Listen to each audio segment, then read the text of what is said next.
역대급 탐욕의 화신에 대한 이야기를 좀 해볼게요. 아, 마차님 카피 제대로 뽑는데요. 탐욕의 자, 화신. 우리가 몇 달 전까지 대통령이란 이름으로 데리고 있었던 5035 박근혜에 대한 이야기입니다.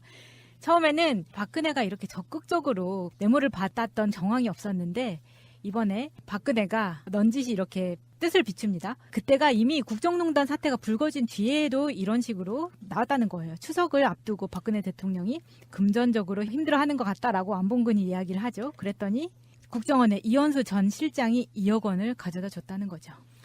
이게 이 금전적으로 2016년 추석쯤이에요. 예, 2016년. 그러니까 금전적으로 힘들었다는 게 누가 힘들었던 걸까요?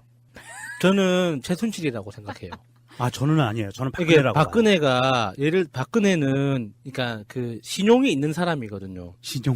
그 대통령이라는 직함이 있는 사람이기 때문에 당시에 태블릿 PC 폭로되고 난 이후에 막 급격하게 흔들리는 그 와중에도 아직까지는 대통령이라는 직함이 있었기 때문에 현금이 모자랄 일은 없었을 거라고 봐요. 청와대 특수활동비도 있고. 그런데 청와대 특수활동비는 일종의 관례처럼 쓰임새가 정해져 있잖아요. 그 각 내부 직원들 부족한 그 임금, 그 시간의 수당 같은 거 이렇게 보충해주고 하는 그렇게 정해져 있는 관례 같은 것들이 있어서 박근혜가 마음대로 쓰기는 어려웠을 거예요. 그러면 갑자기 급전이 왜 필요했느냐? 그 당시 최순실이 독일에 있었지 않습니까? 그러니까 독일에서 이제 들어오라고 이제 설득을 하고 있었을 거예요. 네가 들어와서 불을 꺼줘야 된다. 그래서 그때 최순실이 깜빡 속아서 들어왔다가 지금까지 못 나오고 있는 건데 그 당시 자기들 작전으로는 네가 들어와서 불을 꺼주면 전체적으로 진화가 된다. 그래서 네가 희생타로 잠깐만 그 고생을 해주면 되니까 나머지는 우리가 다 이렇게 마련해놓고 있을게. 그 비용이 급하게 필요한 게 아니었을까. 타이밍이 그렇잖아요. 아, 그럴 수 있네요. 네. 저는 좀 다르게 생각을 했는데 네. 설득력이 있어요. 저는 어떻게 생각했냐면 국정원 뇌물 사건 요것을 보면 단적으로 보면 이거 하나뿐이지만 전반적으로 저는 최순실은 참모 역할을 하고 사실은 수괴는 박근혜였다라고 생각을 하거든요.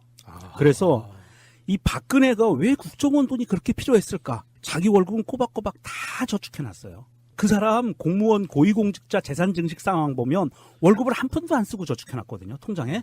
그런데 이 사람이 왜 이렇게 돈이 필요하지? 답은 하나밖에 없어요. 자기 아버지한테 배웠던 통치자금이라는 게 필요한 거예요. 그러니까 드러나지 않는 돈. 그러니까 내 돈은 내 돈이고. 그렇죠. 내 돈은 내 돈이고 무엇이 필요하냐면 이때 추석이었잖아요. 추석을 앞두고 있어서 제가 보기에는 자기를 추종하고 있는 친박 애들에게 통치자금이라고 해가지고 돈봉투를 돌려야 되는데 떡값으로 이렇게 떡값을 돌려야 되는데 우리가 알고 떡값이 몇십만 원 아니에요. 이 사람들은 몇천만 원 단위로 움직이잖아요. 하다가 보니까 액수가 모자라서 그렇다고 손 벌리자니 순실이 옆에 없고 그러니까 순실이는 외국에 있으니까 이게 자금이 원활하게 돌아가지도 않고 하니까 급했던 거예요.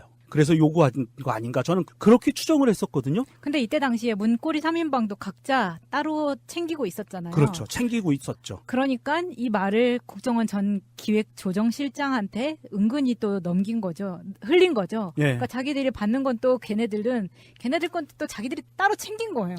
그리고 또 입마이 포켓하고. 네, 또 달라고 하는 거죠. 왜냐면 너무 화수분처럼 계속 나오니까. 네. 그래서 저는 이게 친박 세력들과 이 자유당 쪽으로 흘러들어가지 않았을까라는 의심을 많이 했는데 야수님 얘기 들어보니까 또 순실이를 꼬드기기 위해서 그럴 확률도 높네요. 네, 그때 그 최순실이 반드시 필요했거든요.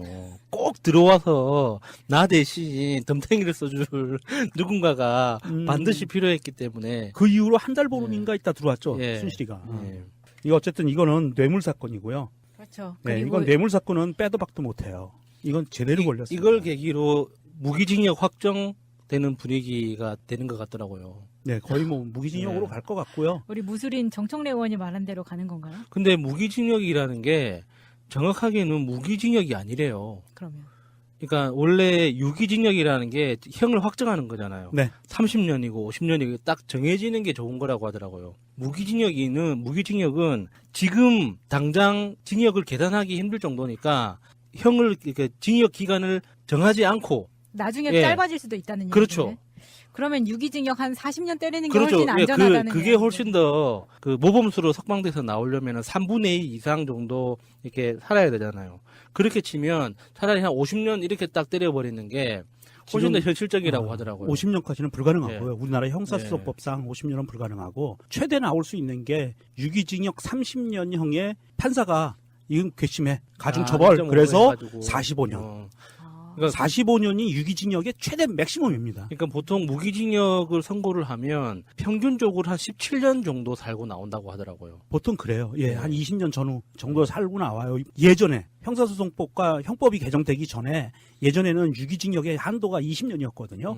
그래서 얼추 그 정도 맞추고 살아 나와요. 그래서 뭐 모범수건 네, 아니면 가석방이건 네. 뭐 아니면 사면이건 네. 이렇게 해서 나오는데 지금은 바뀌었어요. 그래서 최대 맥시멈 30년에 플러스 15년까지 가능한. 그래서 무기징역 반대한다는 의견을 밝히고 싶었습니다. 그렇네요. 맞아요. 저는 검찰이 무기징역이나 30년 구형을 하고요.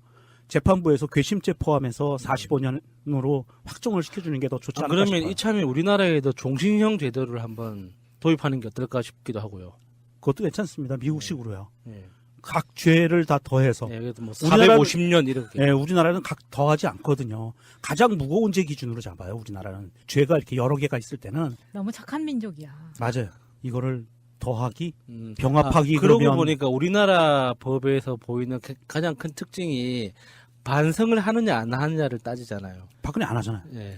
그러니까 45년 가능할 것 같고요. 그리고 45년이면 그래도 30년은 복역을 해야 모범수로 나오는 거네요. 예.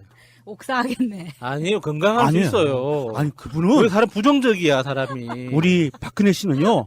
지금 구치소에서도 있는 모습을 보잖아요. 그럼 모범수 딱 그 상태예요. 그동안 기치료도 끽소리도 얼마나 안 많이 받고 좋은 것도 많이 먹었는데. 아니 그냥 창살 안에서 끽소리도 안 하고 음. 가만히 있으면서 책만 보고 사전 보고 벽 바라보고 있고 하늘 바라보고 있고 앉아 있고 누워 있고 그러는 기도하고. 모습이 오래 살 수 어. 있어요. 그게 딱 모범수예요. 그래서 90대 중반에 이제 출소하면서 이렇게 기자회견 한번 하고. 기자회견도 예. 그러면 얼마 좋아요. 재밌겠네요. 반성했다고 이야기 듣고.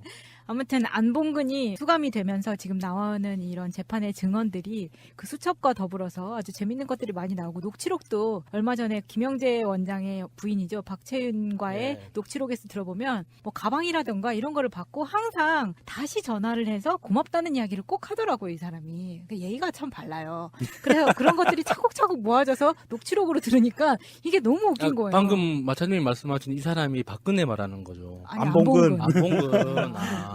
그래서 지금도 안봉근이 이 이현수 전 실장한테 2억을 받은 다음에 다시 전화를 했다는 거 아니에요. 고맙다면서 그래서 VIP가 흡족해 했다. 흡족해. 우리 사정을 국정원에서 챙겨주는 거냐면서 너무 좋아했다. 이런 이야기를 굳이 해서 이현수 실장이 나와서 이대로 증언을 했다는 거죠. 이런 정황을 보면 확실히 바보는 아니었어요. 박근혜가. 숙여왔던 거는 확실해요.